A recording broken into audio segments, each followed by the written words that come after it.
नमस्कार। मैं एके सिंह और आज भूमंत्र संवाद के चौथे एपिसोड आज हम लोग चर्चा करेंगे राजनीति के एक महत्वपूर्ण विषय के ऊपर। अभी मुद्दे को आपके सामने हम लाएंगे, उससे पहले आप लोगों से एक रिक्वेस्ट होगा कि जल्दी से जल्दी आप अपने सवालों के साथ हमारे साथ जुड़ जाइए ताकि मैं आपके साथ आज अपने मुद्दे को शेयर कर सकूं, आपसे सवाल ले सकूं और आज हमारे जो महत्वपूर्ण गेस्ट हैं हमारे साथ, उनसे आपके सवालों को उनके सामने रख सकूं और उसका जवाब वो दे सकेंगे। बहुत ही इंपॉर्टेंट होने वाला है। तो सबसे पहले तो आप लोग जल्दी सा हमारे साथ जुड़ जाइए। कौन कौन अभी हमारे साथ जुड़े हुए हैं एक बार हम उन लोगों के बारे में जान लेते हैं। तो अभी धीरे धीरे आप लोग हमारे साथ जुड़ रहे हैं। ओम प्रकाश जी, सोनू कुमार, कुंदन सिंह, सारे लोग अब हमारे साथ जुड़ रहे हैं। तो आज हमारा चर्चा का विषय है कि अभी बिहार का चुनाव अभी हाल फिलहाल में हुआ है, सरकार बनने वाली है और बहुत सारी चीजें हैं राजनीति के ऊपर चर्चा करने के लिए। लेकिन अभी क्या है कि समाज में राजनीति को लेकर बहुत ही ज्यादा उठापटक रहती है हमेशा से। इन सारी चीजों में समाज क्या खोता है, क्या पाता है, समाज के लोग क्या खोते हैं, क्या पाते हैं और राजनेता क्या खोते हैं, क्या पाते हैं, इन सारी चीजों के ऊपर आज हम चर्चा करेंगे। आज चर्चा का मुद्दा है राजनेताओं की राजनीति और सामाजिक दायित्व। हमें ये आज समझना होगा कि क्या राजनेताओं की सामाजिक जिम्मेदारी तय होनी चाहिए या वो जैसे अभी तक जीते आए हैं समाज का उपयोग और दुरुपयोग जिस तरीके से करते आए हैं, क्या उनको उस तरीके से खुला छोड़ देना चाहिए। इन सारी चर्चाओं में आपके सवाल बहुत ही ज्यादा महत्वपूर्ण होंगे, तो आप हमारे साथ अपने सवाल भी शेयर कर सकते हैं। आज हमारे साथ एक महत्वपूर्ण गेस्ट जुड़े हुए हैं, उनसे आप डायरेक्टली सवाल पूछ सकते हैं। आज हमारे साथ जो हमारे गेस्ट हैं वो हैं प्रियदर्शी रंजन जी। नमस्कार, सभी को नमस्कार।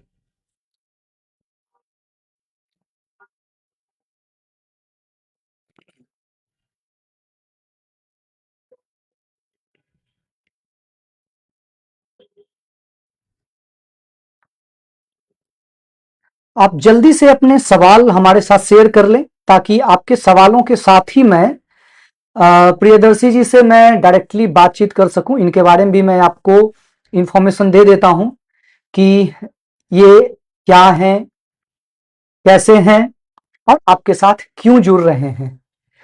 इससे पहले आप लोग जल्दी सा अपने सवालों के जवाब आपको लेने के लिए सबसे पहले आपको सवाल पूछने होंगे। आप जल्दी जल्दी अपने सवाल हमारे साथ शेयर करें ताकि मैं आपके सवालों को प्रियदर्शी जी के साथ शेयर कर सकूं।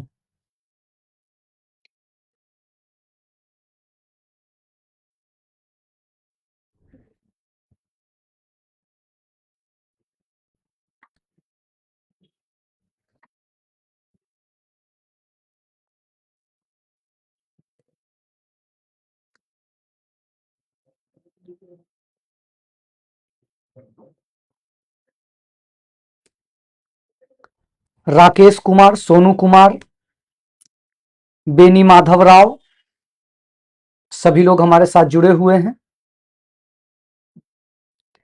आप लोग हमसे सवाल पूछेंगे, आपके सवालों के जवाब भी दिए जाएंगे।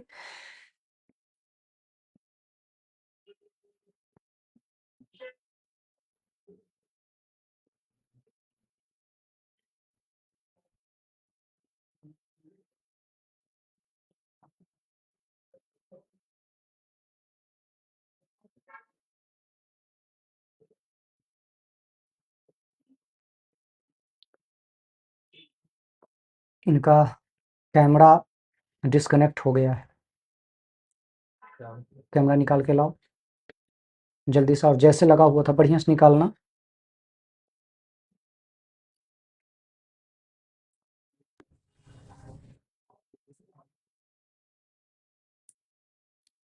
अब कनेक्ट हुआ है। फेसबुक पर लाइव नहीं दे रहा है।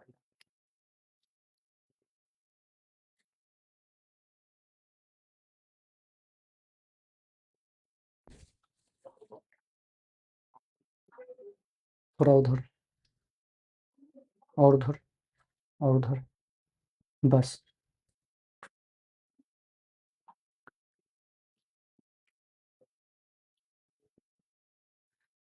तो आप सभी सवाल पूछ रहे हैं, अच्छा लग रहा है। राकेश कुमार, बालमुकुंद सिंह, हर्ष सांडिल्य, सारे लोग, हम लोग प्रियदर्शी रंजन जी का स्वागत करते हैं। प्रियदर्शी रंजन जी ये पॉलिटिकल एनालिस्ट हैं, अलग अलग न्यूज चैनल के ऊपर इनका एनालिसिस आपने देखा होगा। आज हम लोगों ने समाज के मुद्दे के ऊपर, राजनीतिक विषय के ऊपर और राजनेताओं की जिम्मेदारियों को तय करने के लिए प्रियदर्शी रंजन जी को बुलाया है आप लोगों के साथ। तो प्रियदर्शी जी, सबसे पहला सवाल तो यही है कि राजनेताओं की जिम्मेदारी क्या होनी चाहिए? क्या राजनेता अपने राजनीति के लिए ही सिर्फ जिम्मेदार हो सकते हैं या उनका समाज को लेकर भी कुछ जिम्मेदारी बनती है? देखिए, आज की व्यवस्था में राजनीति सर्वोपरि है और समाज में राजनेता की भूमिका बहुत बड़े स्तर पर है। कई लोग होते हैं जो राजनीति को नकार देते हैं, राजनेताओं को नकार देते हैं और बड़ा नकारात्मक ख्याल अधिकांश लोगों में इस समय व्याप्त है कि राजनीति कुछ नहीं है, राजनेता कुछ नहीं है, नेता वगैरह कुछ नहीं है। उनके प्रति सम्मान का भाव नहीं आता है, न राजनीति के प्रति, न राजनेताओं के प्रति। लेकिन मैं मानता हूँ कि राजनीति महत्वपूर्ण है और राजनेता भी आज की तारीख में बेहद महत्वपूर्ण है। आप जिस व्यवस्था में जी रहे हैं, उस व्यवस्था को संचालित कौन कर रहा है? सत्ता कर रहा है। और सत्ता किसके माध्यम से चलता है? राजनेताओं के माध्यम से चलता है। जिस तरीके से आप मंदिर में जाते हैं, तो मंदिर में पुजारी को सम्मान देते हैं, क्योंकि वही आपको भगवान से कनेक्ट कराते हैं। तो जो ये वर्तमान व्यवस्था है, उसमें राजनेता को पुजारी मानिए आप, जो आपको सत्ता से कनेक्ट करता है। तो भगवान की इज्जत के साथ-साथ, यानी सत्ता के इज्जत के साथ-साथ राजनेताओं का भी इज्जत होना चाहिए। नकारात्मक ख्याल मत लाइए। हाँ, होते हैं, कई ऐसे राजनेता होते हैं जिनके प्रति आप चाह करके भी वो सम्मान, वो भाव नहीं पैदा कर सकते हैं। लेकिन सभी के प्रति वैसा भाव नहीं रखना चाहिए और राजनेताओं के प्रति तो खास करके वो भाव नहीं रखना चाहिए, जो भाव आज के समाज में व्याप्त हो चुका है। जी, जी, बिल्कुल। तो बात ये होती है कि वैसे सवाल भी बहुत सारे आ रहे हैं हमारे पास। हर्ष सांडिल्य लिख रहे हैं कि अपने समाज को एक कैसे किया जाए, इस पे थोड़ा सा डिटेल में बात किया जाए। बिल्कुल, इसके ऊपर भी बात किया जा सकता है, बात किया ही जाएगा, जरूरी भी है, क्योंकि जब तक सामाजिक एकता नहीं आएगी तब तक कोई भी हमारे समक्ष, हमारे मुद्दों को लेकर हमारे साथ नहीं जुड़ेंगे। तो ये तो एक चीजें हैं, इसके ऊपर तो बात किया ही जाना चाहिए, बात किया भी जा सकता है। तो हर्ष जी का सवाल महत्वपूर्ण भी है। मैं प्रियदर्शी जी से जानना चाहूंगा कि आप ये बता सकते हैं, इनका सवाल महत्वपूर्ण है, और आप ये बताइए कि कैसे समाज को कैसे एकजुट किया जा सकता है, क्योंकि इनका सवाल इंपॉर्टेंट है। इसके बाद हम लोग राजनीतिक जिम्मेदारियों पर चर्चा कर लेंगे। इनका कहना है कि समाज को एकजुट कैसे किया जा सकता है। देखिए, बहुत सारे कारण है जिस कारणों से समाज जुड़ा हुआ आपस में रहता है। पहले का जो समाज था, उसमें तो एक दूसरे पर जो निर्भरता थी, उसके कारण हम कनेक्ट रहते थे। अभी क्या है कि बाजार व्यवस्था में एक दूसरे पर से जो परस्पर निर्भरता है, समाज के भीतर जो एक दूसरे पर निर्भरता होता था, वो कम हो गया है और अब बाजारवादी व्यवस्था में, उपभोक्तावादी व्यवस्था में हमारी निर्भरता अन्य चीजों पर बढ़ गई है। तो जी, इस लिहाज से समाज पर निर्भरता घटी है। तो ये हमारे समाज में नहीं, हर समाज में है कि लोग एक दूसरे से दूर हो रहे हैं। लेकिन फिर भी अगर समाज में एकता बनाने की बात होगी और आज के समय के हिसाब से जो चैलेंज हैं, उसको एक्सेप्ट करते हुए चीज़ों को करने की ज़रूरत है। तो सबसे पहले तो लंगर की जो व्यवस्था है सिखों में, वो उस तरीके की कोई व्यवस्था होनी चाहिए, जहाँ आपस में एक साथ जुट करके 100 लोग बैठ सकें, साथ में खाना खा सकें। जी, ये सद्भावना को बढ़ाएगा। जब तक आप कोई किसी भी जाति की विशेषता तो यही होती है या किसी भी समाज की एकता की विशेषता यही होती है कि आपस में बैठ कर के वे खान-पान करते हैं, रहन-सहन के स्तर पर बातचीत करते हैं, चाल-चलन के स्तर पर बातचीत करते हैं और ये बातचीत बढ़ती है जब आपस में आप संवाद करते हैं खाना पर। तो एक साथ भोज की व्यवस्था होनी चाहिए जिसको लंगर नाम देते हैं, कुछ लोग कुछ और नाम दे देते हैं, कुछ लोग भंडारा नाम दे देते हैं, कुछ भी।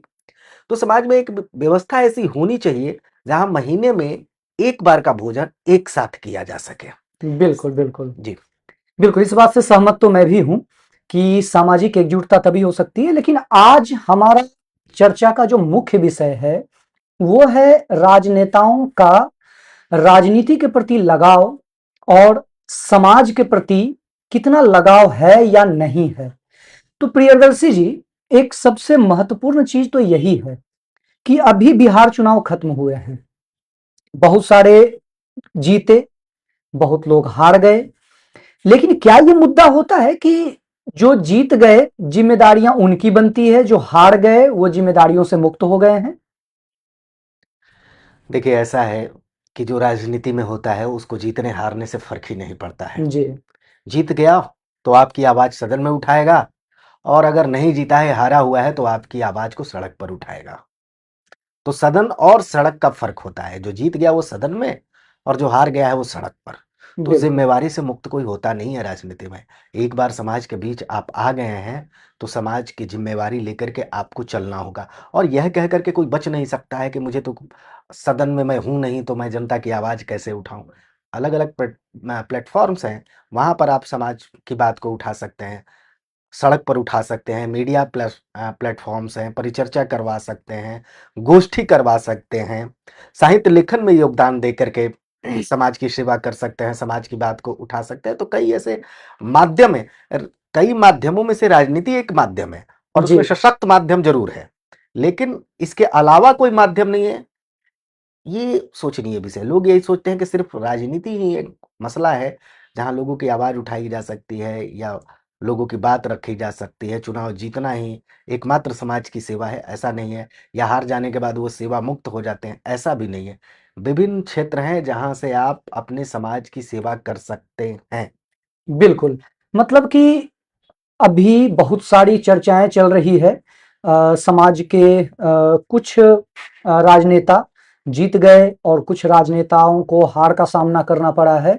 तो कहने का मतलब ये हुआ कि जो हार चुके हैं, इसका ये मतलब नहीं है कि वो अपने हार के पश्चाताप में ही बैठे रहेंगे।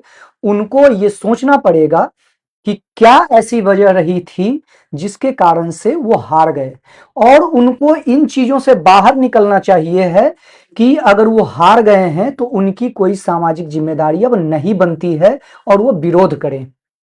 सामाजिक जिम्मेदारी जीतने वाले से ज्यादा हारने वाले की बनती है, क्योंकि आपके लिए अगली बार सत्ता में आने के लिए भी, जीतने के लिए भी आपको संघर्ष करना पड़ेगा और समाज के साथ रहना पड़ेगा। और चूंकि आप सामाजिक जिम्मेदारी को निभाएंगे तो समाज आपका साथ दे सकेगा, इसके लिए भी आपको संघर्ष करना पड़ेगा।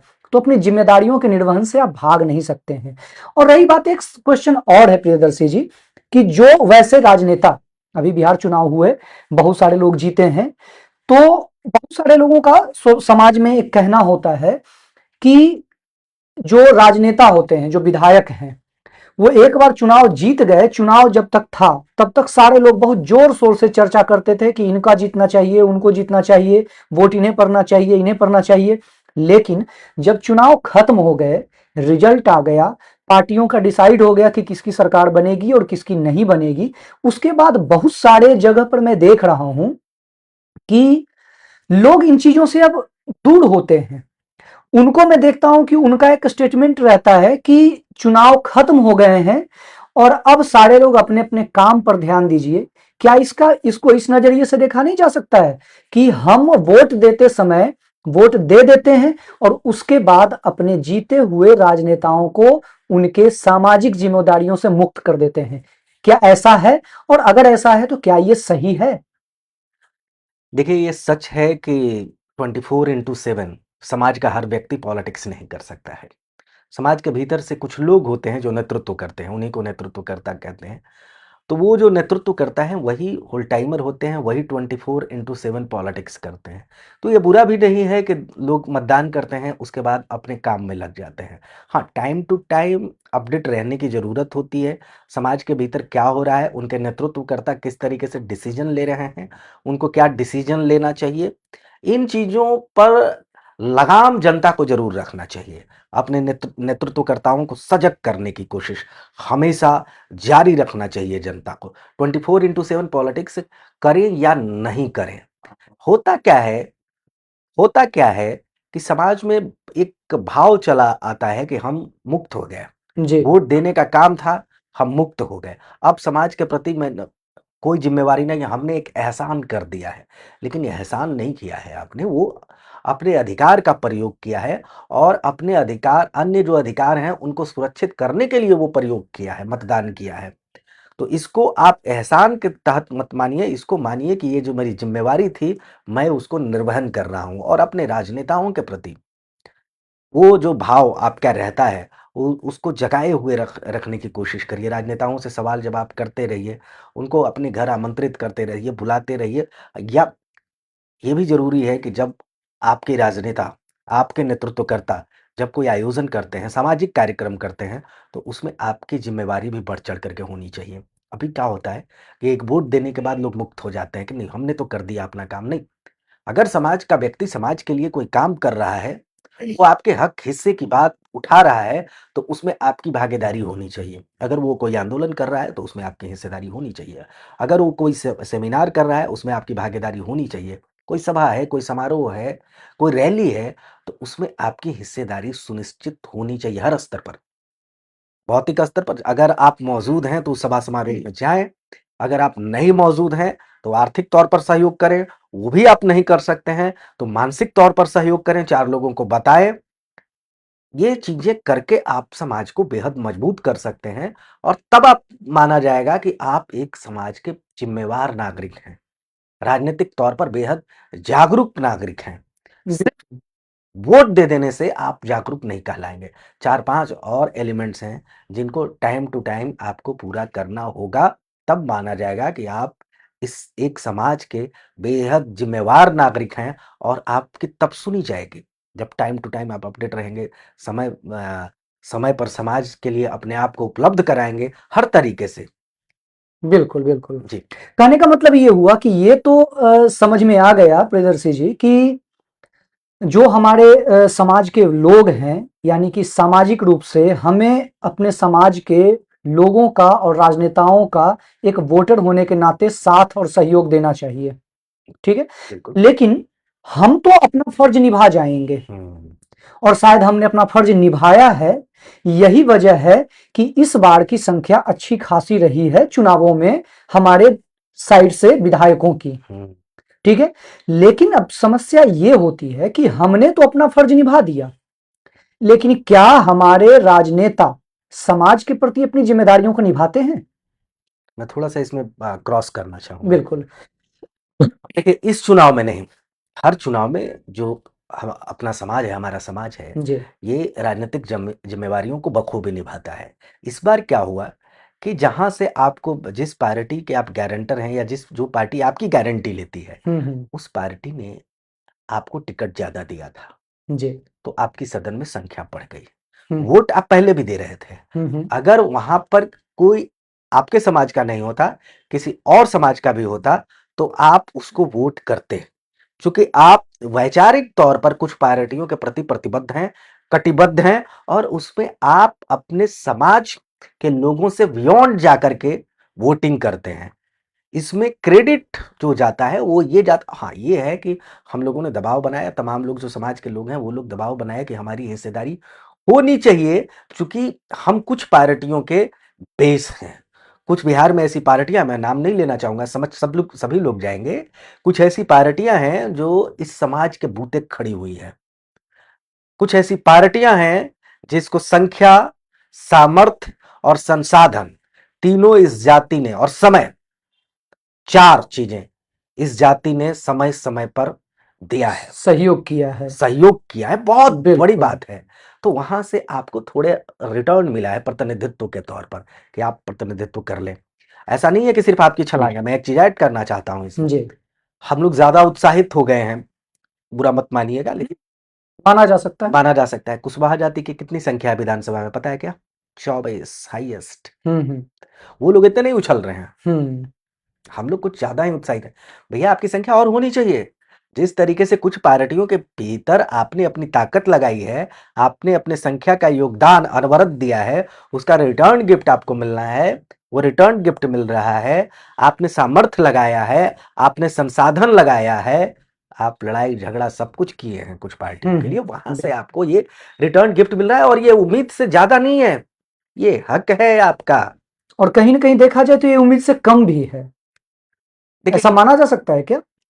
देखिए ये जो ये जो समाज है, भू समाज है, ये हम्म, हमेशा से नेतृत्व में भरोसा करता है। प्रतिनिधित्व और नेतृत्व दोनों तालमेल के साथ चलता है, थोड़ा नेतृत्व को अपर रखता है। हम्म, तो प्रतिनिधित्व गौण भी हो जाए, थोड़ा सा नीचे भी हो जाए, हम्म, ने, नेतृत्व मिलना चाहिए। बिल्कुल, यानी नेतृत्व में। सरकार हमारी है, ये कहने का अधिकार मिलना चाहिए। बिल्कुल। एक अब सवाल ये भी है प्रियदर्शी जी कि राजनीति में राजनेताओं की भूमिका तो हम लोग तय कर रहे हैं। हम लोग जो सामाजिक व्यक्ति हैं उनकी भूमिका तय कर रहे हैं, लेकिन क्या राजनीति के मामले में क्या जो सामाजिक संगठन है, क्या उनकी भूमिका भी कुछ होनी चाहिए? क्या उनकी भूमिका तय होनी चाहिए? देखिए अभी क्या है कि सब कुछ राजनीति के इर्द गिर्द है, हम्म, सारी जातियों में, सारे समाज में जी, सभी लोग सिर्फ राजनीति से उम्मीद किए बैठे हैं। हम्म, लेकिन समाज की भी अपनी जिम्मेवारी होती है और सामाजिक संगठनों की भी अपनी एक जिम्मेवारी होती है। उदाहरण के तौर पर हमारा समाज इस मामले में बेहद सशक्त रहा था जब हमारा स्वर्णिम काल था आज़ादी के दिनों में। तो एक तरफ हम लोगों के पास सामाजिक संगठन की भी ताकत थी, दूसरी ओर राजनीतिक ताकत भी थी, और ये दोनों ताकतों का जब समन्वय था, तब आप कह सकते हैं कि आपका शीर्ष था। जैसे स्वामी सहजानंद सरस्वती, सर गणेश दत्त जैसे लोग सामाजिक स्तर पर हमें संगठित कर रहे थे, बिल्कुल, आगे बढ़ा रहे थे। तो वहीं डॉक्टर श्री कृष्ण सिंह जैसे लोग, रामदयालु सिंह जैसे लोग, ये लोग जो थे हमें राजनीतिक तौर पर सबल कर रहे थे। हम्म, तो राजनीतिक और सामाजिक दोनों तालमेल उस समय उत्कर्ष के स्तर पर था। अभी हम लोग राजनीतिक स्तर पर हैं, लेकिन सामाजिक स्तर पर थोड़ा नीचे गए हैं, थोड़ा थोड़ा थोड़ा, बहुत ज्यादा नहीं, लेकिन नीचे गए हैं। इसको अपग्रेड करिएगा तो राजनीतिक तौर पर भी आपकी ऊंचाई ज्यादा बढ़ेगी। तो राजनीतिक और सामाजिक संतुलन को बनाए रखना जरूरी है, और राजनीति करने के साथ साथ सामाजिक जिम्मेवारियों को भी निभाना बेहद जरूरी है, और सामाजिक संगठनों के प्रति भी सम्मान का भाव होना चाहिए, बिल्कुल, बिल्कुल होना चाहिए। बिल्कुल, बिल्कुल। कृष्ण गोपाल जी कह रहे हैं कि बिहार का राजनीतिक नेतृत्व बिना सिर वाली मुर्गी जैसा है। किसी भी नेता के पास बिहार के समावेशी विकास के लिए कोई विजन नहीं है। बिहार की अर्थव्यवस्था कमीशन खोरी और भ्रष्टाचार पर टिकी है। तो मुझे लगता है कि कहीं ना कहीं ये जिम्मेदारी हम सरकार के भरोसे या राजनेताओं के भरोसे नहीं छोड़ सकते हैं। ये जिम्मेदारी कहीं ना कहीं हमें जनता होने के रूप में हमें भी उठानी होगी। हमें एक मैं चूंकि लॉ सेक्टर से बिलोंग करता हूं और एक लीगल टीचर भी हूं, तो इन सारी चीजों के अकॉर्डिंग मैं एक चीजों को समझना चाहता हूं, समझता भी हूं बहुत सारे मैटर में। और एक बात कहूंगा कि अभी मैं जब एक बार मैं सोसाइटी को जब मैं देखता हूं, तो हमें यही नहीं पता होता है, नॉर्मली लोगों को ये पता ही नहीं होता है कि उनके अधिकार क्या हैं। जब तक उनको अधिकार नहीं पता होगा, यानी कि अगर मैं आप लोगों से भी जुड़ा हुआ हूं, तो कहने का मतलब ये हुआ कि लॉ के अकॉर्डिंग ये कहा जाता है कि कानून जानना चाहिए आपको। अगर आप नहीं जानते हैं, कोई गलती करते हैं, तो उसके लिए आपको जिम्मेदार ठहराया जाता है। कहने का मतलब ये होता है कि मान लेते हैं कि आप कोई ऐसी चीजें हैं, कानून में ऐसी कोई व्यवस्था है जो आप नहीं जानते हैं, और गलती से आपका उन चीजों का उल्लंघन हो जाता है, तो क्या कोर्ट आपको उस चीज के लिए एक्सक्यूज देता है, माफ करता है? नहीं। कोर्ट कहता है कि हम ये सब नहीं जानते हैं, हम्म, कानून आप नहीं जानते हैं, आपसे गलती से ही टूटा, लेकिन आप जिम्मेदार होंगे, आपके ऊपर फाइन भी लगाया जाएगा और अगर क्रिमिनल मैटर हुआ तो जेल भी जाना पड़ेगा। हम्म, लेकिन क्या समाज या एक नागरिक होने के नाते हम सरकार से ये सवाल पूछ पाते हैं कि हमें लॉ पढ़ाया क्यों नहीं जाता है? यह बहुत इंपॉर्टेंट सवाल है। बड़ा सवाल है। आप एक वोटर के रूप में आप वोट का सही इस्तेमाल भी तभी कर पाएंगे जब आप अपने अधिकारों को जानेंगे। अगर आप अपने अधिकारों को नहीं जानते हैं तो आप क्या करेंगे? आप वोट दे देंगे। और जिस तरीके से अभी वोट के बाद समाज के बहुत सारे लोगों का व्यू ये है कि चुनाव खत्म हो चुके हैं और अब लोगों को अपने अपने काम में लग जाना चाहिए। हम अपने काम में पहले से भी लगे हुए थे, आगे भी लगे रहेंगे। लेकिन एक मैटर दूसरी है। मैटर ये है कि उन चीजों के अलावा क्या ऐसा कुछ भी है?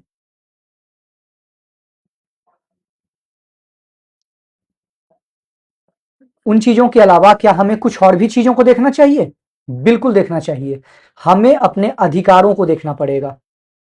ठीक है, तो इन चीजों पर हम बात कर सकते हैं। इसके अलावा राकेश कुमार जी कमेंट कर रहे हैं, ये लिख रहे हैं कि मेरे एक बहुत नजदीकी मित्र हैं, वो उच्च पद पर पदासीन हैं, लेकिन पिछले बहुत दिनों से साइड लाइन है। जब भी पोस्टिंग की फाइल आगे बढ़ती है तो ये कहकर वापस कर दिया जाता है कि ये भूमिहारी करता है या इस तरह का माइंडसेट है। तो इससे कैसे निपटा जाए? इससे निपटने का तो कोई फिक्स तरीका नहीं हो सकता है। ये इन्वायरमेंटल सिचुएशन पे भी बहुत सारी चीजें डिपेंड करती है। तो ये चीजें तो है, इस तरह की परेशानियां आती है। लेकिन ओम प्रकाश जी पूछ रहे हैं कि क्या विधायक, सांसद और सामाजिक संगठनों को अपना कंपटीटर मानती है?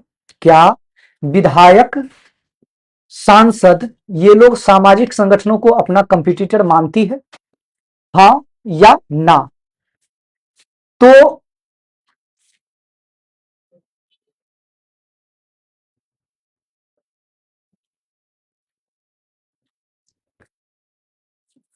इस सवाल का जवाब हम प्रियदर्शी जी से चाहेंगे कि क्या ऐसा है क्या कि विधायक और सांसद सामाजिक संगठनों को अपना कंपटीटर मानती है, कि कहीं ये सामाजिक संगठन हमारा ही कंपटीशन ना क्रिएट कर दें? ऐसा है क्या?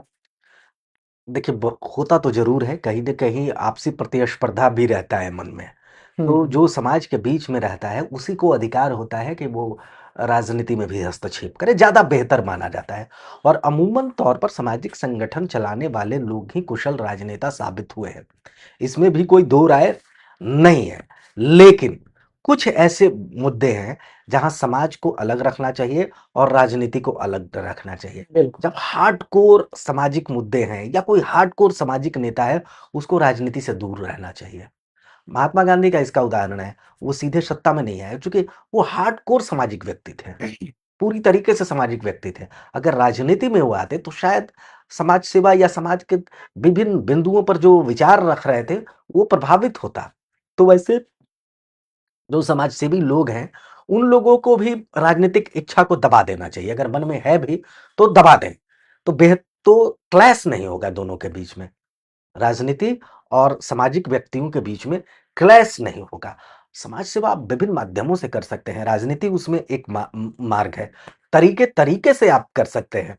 किंग महेंद्र राज्यसभा होकर के जितनी समाज सेवा की सेवा नहीं की, उससे ज्यादा उन्होंने नौकरियों दे करके बिहार के युवाओं को नौकरी दिया, उससे बड़ी सेवा हो गई ना। बिल्कुल। एक सांसद, एक मंत्री क्या उतना रोजगार सृजन कर सकता है क्या?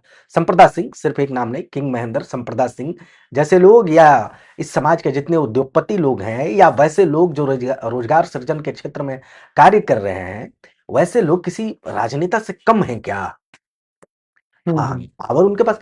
तो ठीक है, वैसे लोगों का भी सम्मान होना चाहिए समाज में, जो समाज के भीतर उस तरीके का कार्य कर रहे हैं। लेकिन अल्टीमेट पावर क्या है? पॉलिटिक्स, सत्ता है। बिल्कुल। उसका भी सम्मान होना चाहिए। ऐसा नहीं कि उनको आप सिरोधार्य करके राजनेताओं को अपमानित करने लगे। आखिर क्या जरूरत पड़ी कि किंग महेंद्र राज्यसभा में जाते थे? मेरी बातें विरोधाभासी लग रही होंगी, लेकिन दोनों को थोड़ा सा समझने की जरूरत है। दोनों के बीच बहुत महीन लाइन है। किंग महेंद्र ने हजारों लाखों रोजगार सृजन करने के बाद भी संसद में अपनी उपस्थिति दर्ज कराई। कारण ये है ना कि वहां से जाने के बाद कुछ चीजें जो सड़क से नहीं कर सकते हैं, जो अन्य माध्यमों से नहीं कर सकते, वो वहां से कर सकते हैं। बिल्कुल। तो किंग महेंद्र का व्यक्तित्व, संप्रदा सिंह का व्यक्तित्व, ऐसे लोगों का जो व्यक्तित्व है, ये बहुआयामी व्यक्तित्व है। इनको उस स्तर पर देखा जाना चाहिए। तो मेरा मानना यही है कि विभिन्न माध्यमों से समाज की सेवा करिए, और कोई भी सेवा करने का कोई भी अवसर छोटा नहीं है। साहित्य के स्तर पर सेवा हो सकता है, रोजगार सृजन के स्तर पर सेवा हो सकता है, एक दूसरे के विपदाओं में साथ दे करके वो सेवा हो सकता है। कई मार्ग हैं, कई माध्यम हैं। नक्सल से जो लोग लड़ रहे थे, वो लोग अपने आप में आदर्श हैं। उन्होंने समाज की दूसरे तरीके से सेवा की। तो ये सारी चीजें हैं, तमाम ऐसे बिंदु हैं जिनके मद्देनजर समाज के बीच के लोगों को इज्जत मिलनी चाहिए। बिल्कुल। राकेश कुमार कह रहे हैं कि इस प्लेटफॉर्म पर आगे भी नेताओं से सवाल पूछा जाए और जो नए निर्वाचित विधायक हैं उनसे मुलाकात भी करवाई जाए इस प्लेटफॉर्म पर। तो बिल्कुल इस चीज के ऊपर हम काम करेंगे और आप लोगों से, समाज के सारे लोगों से ये आग्रह भी करेंगे। दो तरीके से दो चीजें हैं जिसके ऊपर मैं आप लोगों से एक अपील करूंगा कि आप मुझे ये बताएं कि अगले मंगलवार के पॉडकास्ट में आप किन राजनेता को, किन समाज के किन राजनेता को यहां हमारे साथ बैठा देखना चाहते हैं, ताकि उनसे आप भी सवाल पूछ सकें, उनसे हम भी सवाल पूछ सकें और उनकी राजनीतिक और सामाजिक जिम्मेदारी जाना जा सके और डिसाइड भी किया जा सके, उनके ऊपर उनकी जिम्मेदारियों को सुनिश्चित भी किया जा सके। ये जानना चाहेंगे, आप लोग हमें बताएंगे। और इसके अलावा अगर समाज के निर्वाचित विधायक, सांसद या कोई भी नेता, चाहे वो जीत गए हों या हार गए हों, उनके समर्थक हों या वो खुद सुन रहे हों या देख रहे हों, अगर आप समाज के प्रति अपने जिम्मेदारी, दायित्व और कर्तव्यों को समझते हैं और निर्वहन करना चाहते हैं और आप चाहते हैं कि समाज से आपका डायरेक्ट संवाद हो, अगर समाज से आपका डायरेक्ट संवाद हो तो आप हमारे साथ जुड़ सकते हैं इस पॉडकास्ट में। आपको इस पॉडकास्ट में जुड़ना चाहिए क्योंकि ये चीज आपको भी समाज के साथ जुड़ने में, उनके साथ मिलने में आपकी मदद करेगा। तो ये चीजें तो है ही। इसके अलावा अगर और भी चीजों की अगर चर्चा की जाए तो मैटर ये बनता है कि राजनेता जीत गए, सामाजिक जिम्मेदारियों की बात करते हैं, तो ये सारी चीजें हम लोगों ने अभी तक बात करी। लेकिन उसके बाद भी माइंड में एक बात अक्सर आती है और खटकती है कि सामाजिक जिम्मेदारी जब हम सुनिश्चित करने की बात करते हैं प्रियदर्शी जी, जी जी जी। तो उन सामाजिक जिम्मेदारी का मतलब क्या होता है? आखिर समाज क्या चाहता है इन राजनेताओं से? इसे कैसे हम लोग समझ सकते हैं? देखिए, राजनेताओं से जो आप उम्मीद कर सकते हैं, वो उम्मीद ये कर सकते हैं कि कोई भी जो कानून बन रहा हो, उसमें आपका अधिकार सुनिश्चित रहे। विकास की जो योजनाएं हैं, उसमें आपकी हिस्सेदारी हो।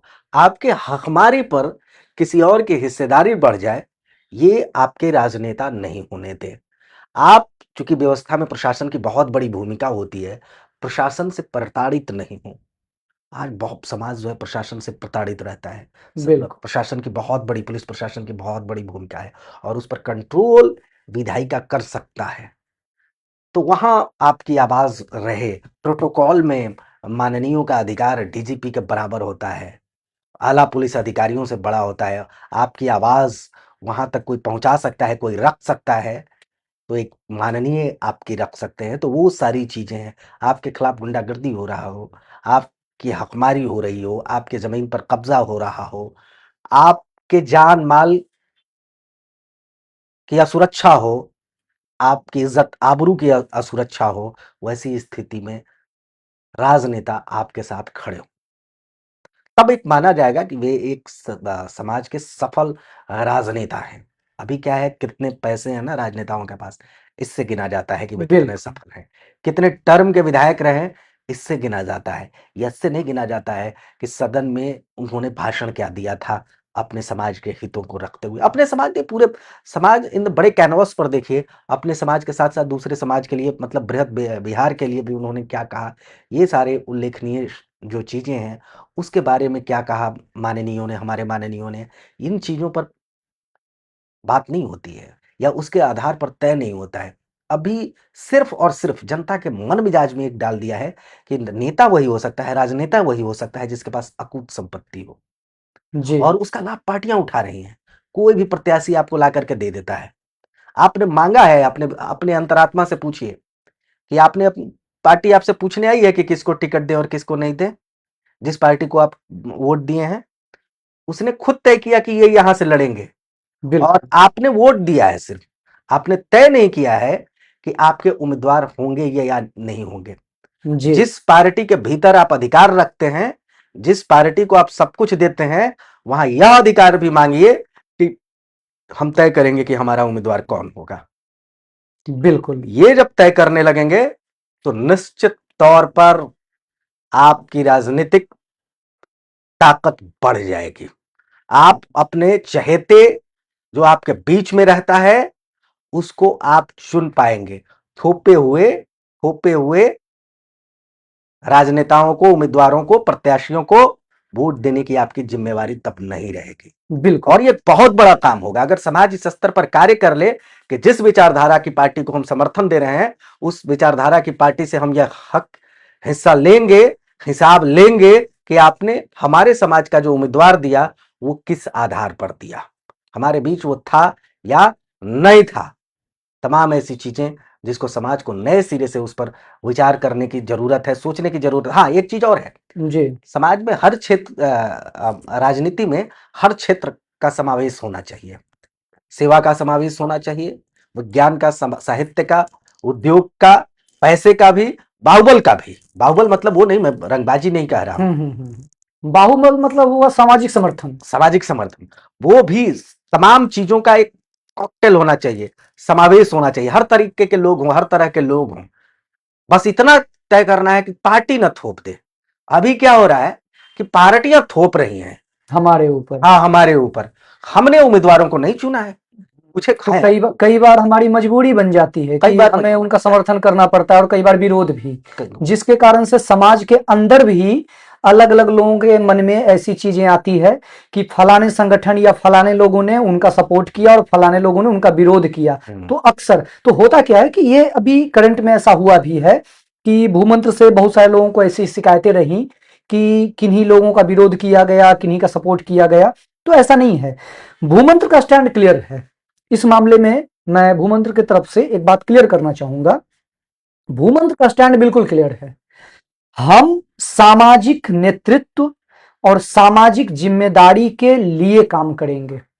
इसमें एक व्यक्ति को देखकर हम काम नहीं कर सकते हैं। हमारा स्टैंड क्लियर है कि वैसे राजनेता जो समाज के लिए बिना किसी शर्त के खड़े होंगे।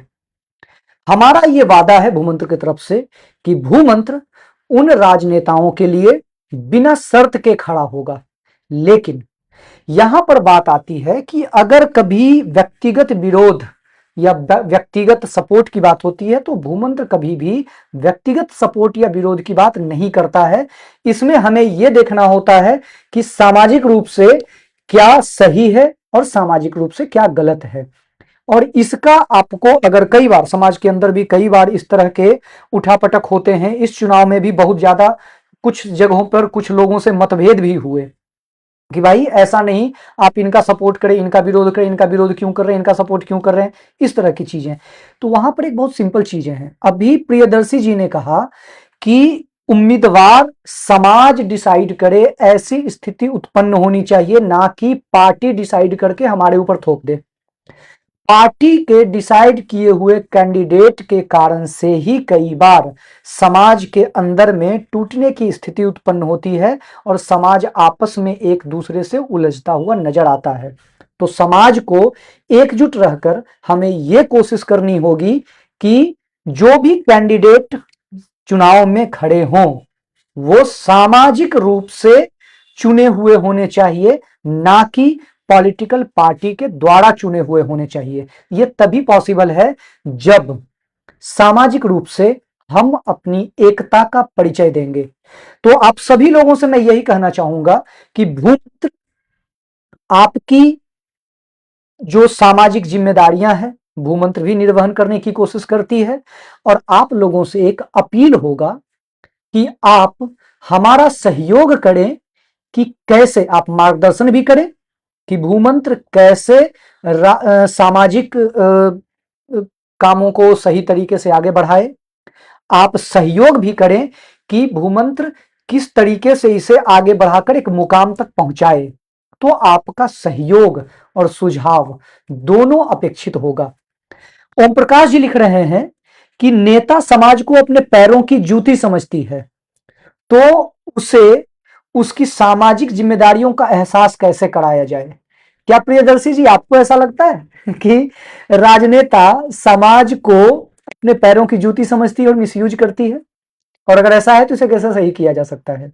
देखिए कुछ लोग समझते हैं और कुछ लोग नहीं समझते हैं। जी। कुछ लोगों की वजह से पॉलिटिकल कॉम बहुत बदनाम है। ऐसा मैं नहीं मानता हूं कि कुछ लोग ऐसा नहीं समझते हैं, समझते हैं वो लोग, लेकिन बहुतायत ऐसे हैं। मन में तो आता है, सभी के मन में आएगा कि यार वो नेता इतना मतलब पैर की जूती समझता है, सभी नेता खराब ही होंगे। सभी खराब नहीं है, लेकिन वो सड़े हुए सेव जो है समाज के भीतर पहचानना होगा और उनको किनारे करना होगा।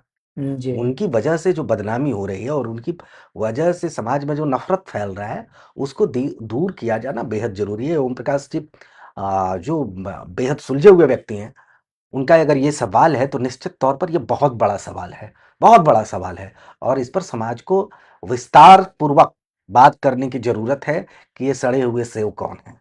उनको पहचानने की जरूरत है। कुछ लोग हो गए हैं, आत्ममुग्ध लोग हो गए हैं। असल में होता क्या है कि दो तरीके के नेता होते हैं, एक जो समाज से बनते हैं और एक जो समाज को बनाते हैं। जी। समाज को, जैसे दिनकर थे, सांसद थे, उनको पॉलिटिशियन उतना बड़ा नहीं मानते हैं आप, लेकिन थे, उन्होंने समाज में योगदान दिया, समाज को बनाया। स्वामी सहजानंद सरस्वती, बिल्कुल। समाज को उनको डॉक्टर कृष्ण सिंह, ये लोग समाज से भी थे और समाज को बनाया भी। कुछ जी। लोग ऐसे होते हैं जो समाज के ऊपर निर्भर करते हैं, जैसे पॉलिटिकल पार्टी के जो उम्मीदवार होते हैं वो निर्भर करते हैं समाज पर, समाज उनको बनाता है। कुछ लोग ऐसे नेता होते हैं, आज की तारीख में भी कुछ ऐसे नेता हैं जो आपकी धारा के विपरीत भी खड़े होते हैं, लेकिन आपकी हिस्सेदारी वो दिलवाते हैं। समाज निर्माण में उनकी महती भूमिका होती है। तो दो तरह के नेता हैं, इन दोनों को सम्मान मिलना चाहिए। और ये तीसरे तरीके के नेता जो हैं, सड़े हुए सेव, जी। इनको तो सबसे पहले पहचान करनी चाहिए कि कौन कौन लोग हैं भाई। बिल्कुल। ये अगले 5 सालों में, 5 सालों का क्या मैं कहूं, सामाजिक रूप से एक मुहिम चलने वाली है जो शुरू हो चुकी है। हो सकता है अभी बहुत सारे लोगों को नहीं पता हो, शायद समझ में नहीं आ रहा हो। एक सामाजिक मुहिम शुरू हो चुकी है कि समाज उन नेताओं की पहचान करेगा जो सामाजिक मुद्दे के ऊपर खड़ा होते हैं या नहीं होते हैं। क्योंकि राजनेताओं की दो जिम्मेदारियां होती है, उसमें से अक्सर वो एक ही जिम्मेदारी निभाते हैं। वो जिम्मेदारी होती है उनके पार्टी की। अक्सर ये देखा जाता है कि राजनेता अपने पार्टी लाइन से इधर उधर होकर कुछ नहीं करते हैं। वो यही दुहाई देते नजर आते हैं कि हम पार्टी के विरोध में कैसे जा सकते हैं, हम पार्टी ऐसा कह रही है तो हम कैसे कर सकते हैं, जबकि सामाजिक जिम्मेदारियां जो होती है उसको वो नजरअंदाज करते हैं। तो समाज के उन सभी राजनेताओं से ये अपील है, आप समाज के साथ आइए। समाज आपका सहयोग करेगा, हर तरीके से सहयोग करेगा। समाज वो समाज है ये, जब कभी जरूरत हुई है तो ये आर्थिक सहयोग भी नॉर्मल व्यक्ति के लिए भी करता है। यकीन मानिए, ये वो समाज है, आर्थिक, राजनीतिक और सामाजिक तीनों सहयोग आपके साथ कर सकता है। बस आप पार्टी लाइन की दुहाई देकर समाज को साइड मत करिए। समाज को अगर आप साइड करेंगे, सामाजिक कामकाज के ऊपर अगर आप ध्यान नहीं देंगे, तो ये आगे आने वाले समय में ऐसी परिस्थितियां उत्पन्न हो सकती है कि आपको हार का भी सामना करना पड़ सकता है। आप इसे कंट्रोवर्सी के जैसा नहीं देख सकते हैं कि ये धमकी दिया जा रहा है, नहीं, धमकी नहीं है, ये एक सलाह है, क्योंकि समाज से आप हैं और आप समाज के एक अभिन्न अंग हैं, तो आप ये उससे बाहर नहीं जा सकते हैं, क्योंकि आपको ये सोचना पड़ेगा, एक राजनेता आज इस पार्टी में है, अपने विचारों के हिसाब से वो कभी दूसरे पार्टी में भी चले जाते हैं या जा सकते हैं, लेकिन आप एक बात बताइए, क्या ये संभव है कि आप अपना समाज बदल लें? आप पार्टियां बदल सकते हैं, पार्टियों का जो एक सोचने समझने का तरीका है उसमें बदलाव ला सकते हैं, आप अपने समाज को नहीं बदल सकते हैं, आप उसे नहीं छोड़ सकते हैं, तो अपने सामाजिक कर्तव्यों का निर्वहन जरूर करिए। हमारे पास एक राकेश जी लिख रहे हैं कि अगले पॉडकास्ट में हमें इनका सलाह है कि हमें लाना चाहिए विजय कुमार सिन्हा जी को, कोशिश करेंगे। बस यहां पर यह भी देखना होगा कि क्या आपके और हमारे सवालों का जवाब देने के लिए वो तैयार होते हैं या नहीं, ये भी देखना होगा, क्योंकि अक्सर ये देखा जाता है कि तीखे सवालों से और अनस्क्रिप्टेड सवालों से ये भागते हैं। ठीक है, तो हमेशा याद रखिए, एके सिंह और भूमंत्र के सवाल कभी भी पहले से डिसाइड नहीं होंगे। अगर मैं पर्सनली अपनी बात करूं तो कभी भी मैं अपने सवाल पहले से डिसाइड नहीं करता हूं। अभी मैं प्रियदर्शी रंजन जी से बात कर रहा हूं, हमारे कोई भी सवाल पहले से डिसाइडेड नहीं थे। नहीं, ये तो लाइव सवाल आए, उसी का जवाब। बिल्कुल, ये पहले से डिसाइडेड नहीं हो सकते हैं, तो समाज के राजनेताओं को थोड़ी तैयारी करके तो आनी ही पड़ेगी। तो कोशिश करेंगे राकेश जी की अगले पॉडकास्ट में हम उन्हें आमंत्रित करें। अगर वो आते हैं देन गुड, नहीं आते हैं तो भी आपको बताया जाएगा कि वो अपने सामाजिक जिम्मेदारियों का निर्वहन करना चाहते भी हैं या पहले ही अभी से ही भागना शुरू कर दिए हैं। कोई नहीं, आप भी अगर आपके नज़र में कोई है तो आप भी सुझाव दे सकते हैं। अगर कोई कम्युनिकेशन चैनल क्रिएट कर सकते हैं किन्हीं भी राजनेता के साथ जिन्हें यहाँ पर लाना है तो उनको भी बुलाएंगे। और हाँ, ऐसा नहीं है कि जो जीते हुए व्यक्ति हैं सिर्फ उन्हीं से संवाद स्थापित करेंगे, जो अभी असफल हुए हैं हम उनसे भी संवाद स्थापित करेंगे, उनसे भी हम सामाजिक एक जो जिम्मेदारियां होता है उसके ऊपर बातचीत करेंगे, उनको भी निभाने के लिए कहेंगे और उनसे भी आपके साथ मुलाकात करवाएंगे, तो आप भी डिसाइड कर पाएंगे कि अगली बार आप क्या करेंगे उनके लिए। बाकी ओम प्रकाश जी कह रहे हैं कि एक विधायक और सांसद को आप कैसे बताएंगे कि आपको यह टिकट आपके समाज के कोटे और वोट भी आपकी समाज का मिला है, तो केवल फोटो खिंचवाने के का नाम चलेगा से काम चलेगा, या अपने समाज के लिए कंक्रीट पॉलिसी बनवाएं जिससे समाज को मजबूती मिले। आप क्या कहते हैं प्रियदर्शी जी इस पे? देखिए, निश्चित तौर पर सिर्फ फोटो खिंचवाने से तो काम नहीं चलेगा। पॉलिसी के लेवल पे काम करना होगा और जो पॉलिसीज़ हैं, वो समाज के हित में लागू हो रहा है या नहीं हो रहा है, कहीं हकमारी तो नहीं हो रहा है, ये सुनिश्चित करना भी जीते हुए प्रतिनिधि जो हैं हमारे, उनकी ज़िम्मेवारी बनती है। बिल्कुल। और वो निर्वहन अगर बखूबी करते हैं तो कुछ करें ना करें, वो बहुत बड़ा काम हो जाएगा। देखिए, समाज में कई लोग रुष्ट इसलिए रहते हैं कि विधायक फंड कितना है, एमपी का फंड कितना है, फंड मिला या नहीं मिला, छोटी चीज़ है, छोटी चीज़ है। समाज को अगर मैं मानता हूँ कि हाँ, उस पर हक बनता है, उस पर हक किसका बनता है? छोटी चीज़ मैं बोल गया लेकिन दूसरे सेंस में मैं छोटी चीज़ बोल रहा हूँ। जी। उस पर हक बनता है कार्यकर्ताओं का। जो लगे हुए, भिड़े हुए लोग, जो माननीय के इर्द-गिर्द लोग जो भिड़े हुए हैं, उनका हक बनता है कि उनको वो चीज़ें दी जानी चाहिए, क्योंकि उनको तो कोई वेतन मिलता नहीं है ना कार्यकर्ताओं को। कम से कम ये कार्य करें, व्यस्त रहें। दूसरी चीज़ मैं ये कहना चाह रहा था कि सब बड़े स्तर पर माननीय क्या है, छोटी-छोटी चीज़ों में फँस कर के रह जाते हैं। उनको समाज के बड़े हितों का ध्यान रखना चाहिए। स्वामी सहजानंद सरस्वती के नाम पर कृषि विश्वविद्यालय बन रहा है कि नहीं? रामधारी से दिनकर के नाम पर विश्वविद्यालय खुल रहा है कि नहीं? रामधारी से दिनकर चौराहा चकाचक है कि नहीं? हैं? बिल्कुल। डॉक्टर श्री कृष्ण सिंह की जयंती बढ़िया से मन रही है कि या नहीं? डॉक्टर श्री कृष्ण सिंह के ऐतिहासिक दस्तावेजों के साथ कोई छेड़छाड़ तो नहीं हो रहा है। डॉक्टर श्री कृष्ण सिंह की जो लेगेसी है वो आगे कैसे बढ़ेगी, और सबसे बड़ी जिम्मेवारी कि आप इस समाज के साथ अन्य समाजों को जोड़ पा रहे हैं या नहीं। बिल्कुल। सिर्फ आप अपने समाज के योगदान से शीर्ष नहीं हासिल कर सकते हैं, ना डॉक्टर श्री कृष्ण सिंह ने वैसा किया है, ना किसी अन्य ने किया है। समाज के विभिन्न हिस्सों को लेकर के जिम्मेवार चलने की जिम्मेवारी भी हमारे माननीयों के ऊपर होता है। अपना छांट करके नहीं, अपना हटा करके नहीं, इसको रखते हुए, इसको प्राथमिकता में रखते हुए अन्य को जोड़ने की जिम्मेवारी भी बनती है। समाज के जी, साथ जोड़े, समाज को रख, अपने हितों, छोटी छोटी हितों के लिए समाज को लड़वाए नहीं। खुद ठेकेदार बन गए और दूसरे को लड़वा रहे हैं, ऐसा नहीं होना चाहिए। बहुत सारी चीजें हैं जिसको समाज को बैठ करके तय करना चाहिए कि नैतिक तौर पर हमारा राजनेता, हमारा प्रतिनिधि कितना सबल और प्रबल रहे और किस एंगल पर काम करे। समाज की अभी की जरूरत क्या है उसके हिसाब से, और दीर्घकालिक प्रभाव क्या पड़ेगा उसके हिसाब से क्या नीति निर्माण में योगदान दे सकता है। इसके लिए समाज खुद में भी बहुत, जो ये समाज है ये खुद में भी बहुत सामर्थ्यवान समाज है, खुद में बहुत सामर्थ्यवान समाज है। जी, इसको प्रोटेक्शन की जरूरत है हर स्तर पर, प्रशासनिक स्तर पर, सामाजिक स्तर पर, साहित्यिक स्तर पर प्रोटेक्शन की जरूरत है। वो प्रोटेक्शन मिलना चाहिए, और वो अगर प्रोटेक्शन मिलता रहा, सत्ता सिर्फ प्रोटेक्ट कर सकती है, बाकी ये समाज खुद ही कर लेगा। बिल्कुल। इतना सक्षम ये समाज है। ये अहंकार की बात नहीं है, लेकिन ये आत्मविश्वास का बात है कि समाज खुद में इतना सक्षम है। समाज के आपस में लोग जुड़ जाए ना, तो अपने आप में पैरेलल टू बिहार गवर्नमेंट रहेंगे। जी, बिल्कुल। इतनी बड़ी सत्ता खुद में ये स्थापित कर सकते हैं, जो इस समाज की क्षमता है। इस बात को तो बहुत अच्छे से समझा जा सकता है, जो भी सामाजिक इतिहास हमारे समाज की जानते हैं, उनको ये बखूबी पता होगा।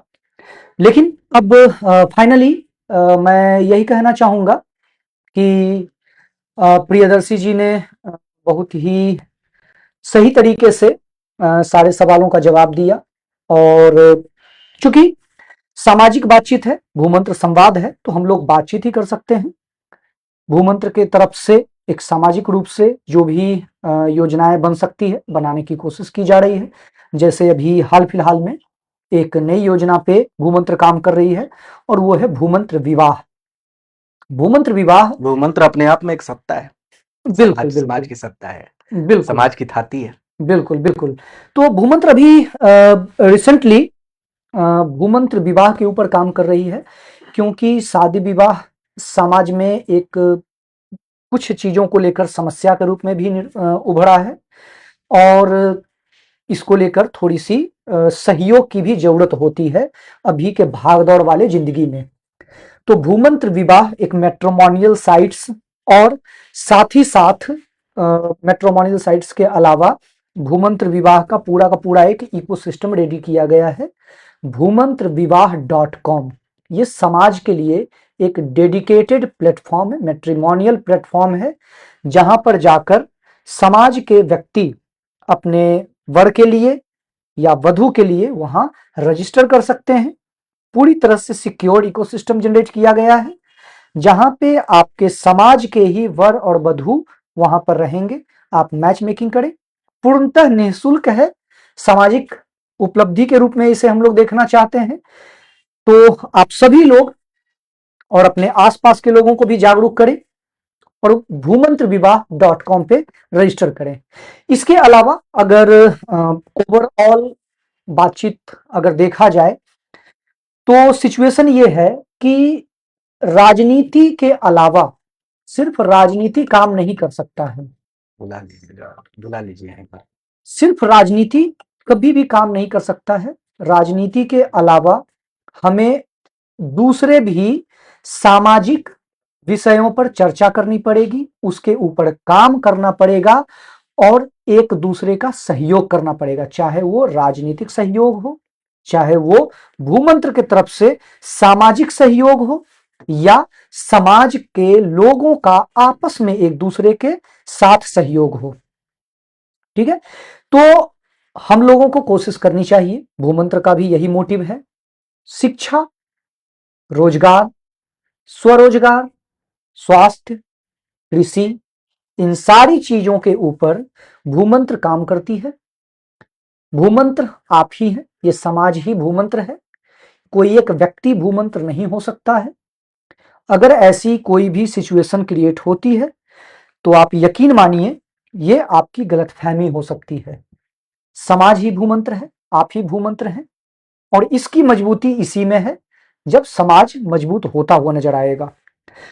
विप्लव वत्स जी लिख रहे हैं कि ज्यादा से ज्यादा लोगों तक इस संवाद को पहुंचाया जाए ताकि ये कड़ी और आगे बढ़े। बिल्कुल, इसमें आप सभी लोगों का सहयोग की जरूरत होगी। तो इसके ऊपर बहुत सारी योजनाएं बन रही है, शिक्षा के ऊपर भी, स्वास्थ्य के ऊपर भी, कृषि, रोजगार, स्वरोजगार के ऊपर भी। तो उम्मीद करते हैं भूमंत्र संवाद की ये चौथी श्रृंखला आपको पसंद आई होगी। हमने और प्रियदर्शी जी ने भी कोशिश किया कि आपके सभी सवालों के सही जवाब दिए जाएं।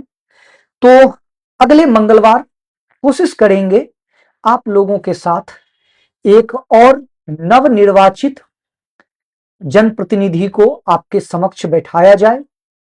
आप अपने सवाल तैयार रखिएगा, अगले मंगलवार के लिए रात 8 बजे आपसे मिलेंगे और उनसे उनकी सामाजिक जिम्मेदारी के ऊपर चर्चा करेंगे और उनकी सामाजिक जिम्मेदारी को भी हम लोग तय करेंगे और उनसे प्रॉमिस लेंगे कि वो किस तरीके से उसे निभाएंगे।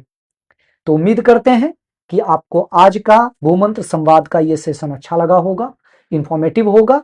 और अगर आपके पास कोई सुझाव, शिकायत या सलाह कुछ भी हो तो आप भूमंत्र के पेज पे या भूमंत्र के ग्रुप में आप हमसे साझा कर सकते हैं, या आप एके सिंह को पर्सनली आप चैट बॉक्स में भी यानी कि हमें आप मैसेज कर सकते हैं। कोशिश करेंगे उन चीजों को एड्रेस करने के लिए। अभी के लिए इतना ही। नमस्कार।